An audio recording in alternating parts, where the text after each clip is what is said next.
अजून वाढते का बघूया. चला लाईव्ह टेस्ट फुल प्रेस केलाय मित्रांनो. आता तर जाते का 80च्या पुढे आपली गाडी लॉक आहे.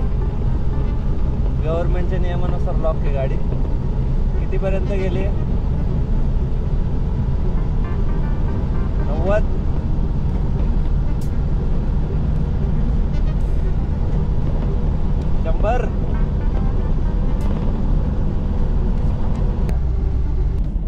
तर हा मित्रांनो आपल्या सिरीज मधला 4था स्टेट. Welcome to Andhra.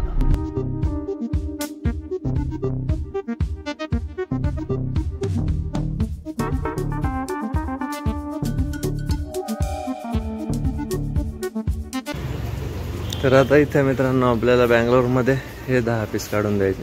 हे 9 आणि तो एक 10. तर हे कांजीवरम ते मालाबार आणि इकडे झाली आपली गाडी खाली.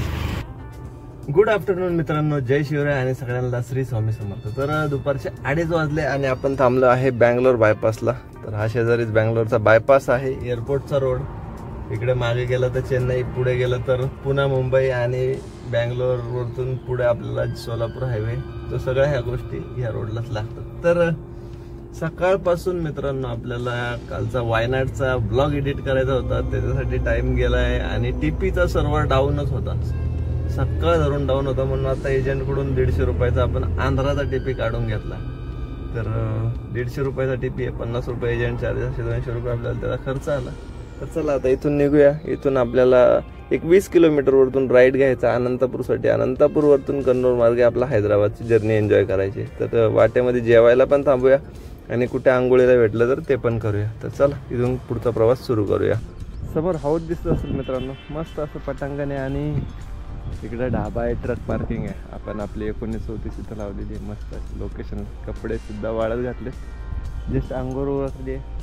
आता जेवायला पण जायचं आणि ब्लॉग कंटिन्यू पण करायचं आहे. तर फ्रेश वाटलं, कालपासून आंघोळ नव्हती त्यामुळे बराच कंटाळा आला होता, बराच. आणि सकाळी पाहिलं असेल आपल्याला ब्लॉग एडिटिंगला टाइम गेला, त्यानंतर मग टिपीने पण लटकवलं. आता इथं पुढे गेल्यानंतर एक 20-30 किलोमीटरवरतीच आपल्याला बॉर्डर पण लागते, म्हणजे कर्नाटक हा आपला प्रवास संपतोय आणि आंध्रामधला आपला प्रवास सुरू होतोय. तर चला मित्रांनो पहिलं आता जेवण उरकू, कपडे वगैरे आवरून घेऊ. त्या ढाब्यावरती मित्रांनो आपण आंघोळ उरकली ना, तर तिथं फक्त चहा पिऊन पुढे जावं लागलं, कारण त्या हॉटेलवरती व्हेजिटेरियन काहीच जेवायला नव्हतं. आणि आज ॲक्च्युली आहे हनुमान जयंती, शनिवार. तर असा योग म्हणजे कसं म्हणतो, बजरंग बलीचा वार पण आहे, हनुमान जयंती पण आहे, आपल्या गावची जत्रा पण आहे. मग नॉनव्हेजचं नाही खाऊ शकत ना, नाही जेवलो. कसलं स्मूथ चालले ते 80च्या स्पीडला गाडी बघा ना. सरळ स्ट्रेट रोड, एकदम सिमेंट, ऊन नाही काय नाही काय नाही. अजून वाढते का बघूया. चला लाईव्ह टेस्ट फुल प्रेस केलाय मित्रांनो. आता तर जाते का 80च्या पुढे आपली गाडी लॉक आहे. गव्हर्नमेंटच्या नियमानुसार लॉक आहे गाडी. कितीपर्यंत गेली? 90.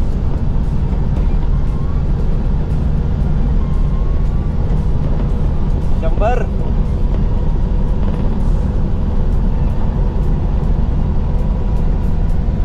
100ला जाते बरं का मित्रांनो पिकअप. पण आपली गाडी 80ला लॉक आहे. आता हा ढाळ होता त्यामुळे तेवढा मोसम धरला. आयडियल वरती चालायचं आपल्याला. एक टेस्ट म्हणून आपण ते करून पाहिलं, तुमच्या लक्षात पण आला असेल. तर हा मित्रांनो आपल्या सिरीज मधला 4था स्टेट. Welcome to Andhra. 200 रुपयाचा आपल्याला आंध्राचा टीपी आहे. कर्नाटकचा तर आपण 1 महिन्याचा टीपी काढला होता, त्यामुळे तोच टीपी चालणार आहे. आणि आपण केरळ 3 महिन्याचा टीपी काढलाय, तर तो परत जर एखादी नेक्स्ट ट्रिप झाली तर तो फायद्याचा होऊ शकतो. तर चला आता आंध्राचे पण रस्ते मस्त आहे अनंतपूरपर्यंत. खूप छान असा रोड आहे, टोल रोड आहे. आणि चेकपोस्ट जस्ट क्रॉस केला, तिथं काय अडवलं नाही, थांबवलं नाही, काहीच नाही. त्यामुळे डायरेक्टच निघून पुढे आलो.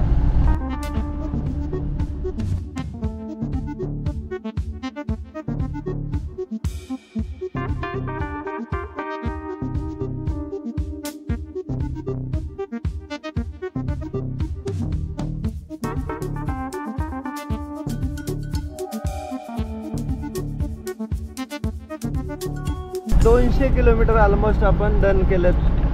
कारण बँगलोरपासून तर अनंतपूरवरतून आता आपण 2 गावामध्ये आहे सध्या.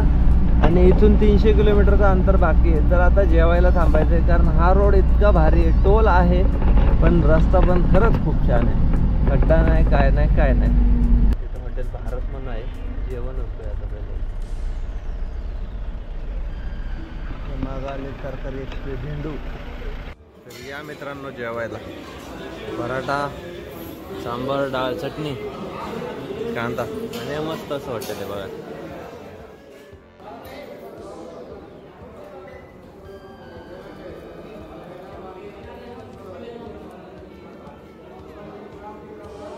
तर फक्त 60 रुपयात मित्रांनो आपलं जेवण उरकलं आहे. 10:30 वाजले आता. कारण आपण थोडं एडिटिंग वगैरे करण्यात टाईम घालवला. 310 किलोमीटरचं अंतर बाकी आहे मित्रांनो. आणि इथून आपल्याला कर्नूलपर्यंत जायचं आहे. आणि कर्नूलला आपल्याला बॉर्डर चेंज होईल. त्यानंतर आपल्याला टीपी काढायचं आहे.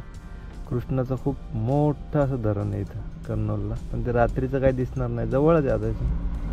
50-60 किलोमीटरवरती आहे. आणि त्याच्यानंतर मित्रांनो आपला 300 किलोमीटरचा पुढचा प्रवास बाकी आहे. तर इंटरसिटीमधून गेलं तरी आपले 10 किलोमीटर वाचतील. म्हणजे 276. बापरे, नाही रे, 30 किलोमीटरचा फरक पडतोय बायपासला आणि सिटीमधून. तर चला मित्रांनो, 276 किलोमीटरचा आपला प्रवास अजून बाकी आहे. तर इथून निघूया आणि आपला प्रवास कव्हर करण्याचा प्रयत्न करू.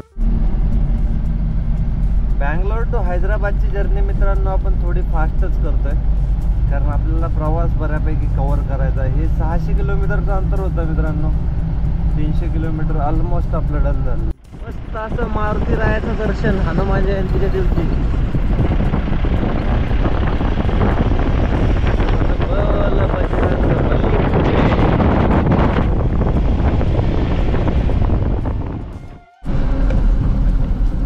Welcome to Telangana. तर आपल्याला चेकपोस्ट बघायला लागणार आहे, कारण आपल्याला काढायचं आहे टीपी. चला घेऊया गाडी साईडला.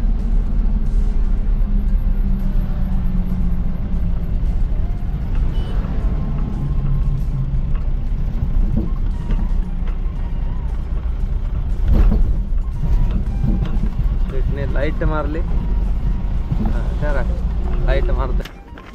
फायनली मित्रांनो आपण आपला टीपी काढून घेतलाय. 200 रुपयाचा आहे. 300 रुपये घेतात. 8 दिवसाचा 7 दिवसाचा टीपी येतो. 1 राऊंड ट्रिप ओनली असा बघू शकताय. 4 तास दाखवते मित्रांनो 200 किलोमीटरसाठी. 206 किलोमीटरसाठी 100 रुपये घेतात इथं एक्स्ट्रा मित्रांनो 7 दिवसाच्या टीपीचे. कसले चेकपोस्ट पण आणि कसलं काय. गडकरी साहेब काय बोलू याच्यावर, जाऊ द्या. नाही आम्हाला काही बोलायचं. परत म्हणतात तुम्ही उगाच काहीतरी कॉन्ट्रोवर्सी वरून बोलत राहायचं. चला Telangana, welcome to Telangana. Diesel आहे भरपूर आणि रोड खूप छान आहे. इथून पुढं पण असंच असणार आहे, कारण पूर्ण ग्रीन रोड दाखवतोय म्हटल्यावरती आपल्याला पुढे ट्रॅफिक वगैरे नाही किंवा डायव्हर्जन वगैरे काहीच नाही आहे या रोडला. त्यामुळे मस्त असा प्रवास कव्हर करता येतोय. आणि 4 लेन आहे, वेडीवाकडी वळणं नाही आहे, घाट नाही आहे, काहीच नाही आहे. मस्त असा प्रवास. चला पोचून घेऊया मित्रांनो आपण फटाफट. बाकी ब्लॉग कंटिन्यू शेवटपर्यंत नक्की बघा. बँगलोरमध्ये उद्या गाडी कुठे खाली करायची आहे, किती मटेरियल ते तर तुम्ही पाहिलंच आहे. पण आता गाडी कुठे कुठे खाली करायची आहे आणि आपल्याला परत बँगलोरमधून हैदराबादमधून कोणतं बुकिंग शोधायचं आहे कुठलं, ते तुम्हाला पुढे सिरीजमध्ये बघायला भेटेल. त्यामुळे चॅनलला सबस्क्राईब केलं नसेल तर मित्रांनो सबस्क्राईब करा.